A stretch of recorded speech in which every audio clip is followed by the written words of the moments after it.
What's up, crew? Welcome to the capstone on our 40s project. This thing turned out amazing. So went ahead and did the Mopar steel front bumper with the Warn winch, and you'll see the piece de resistance just a little bit down here. You see them poking out. That's a Dana 60 front and rear to appropriately carry the 40-inch tires.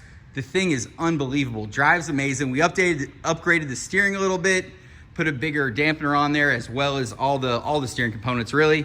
It's a Nitto Trail Grappler on method beadlocks, and the crazy thing about this is all it took to do all that is a Mopar 2-inch suspension lift. So it drives incredible. It's nothing crazy. And then you have to separate your bottom half of your fender flare. These are American Adventure Labs LEDs. They're pretty cool, really. They kind of float to the side. Give you another side shot. The thing's incredible. So the 60s came with a 488 gear. We went ahead and did R-Tech inners.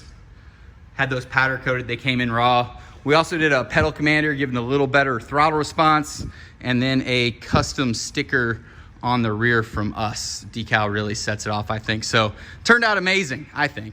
Any other questions about this one, feel free to give us a shout at 502-459-9900. Make sure to smash that subscribe page, and we'll talk to y'all soon.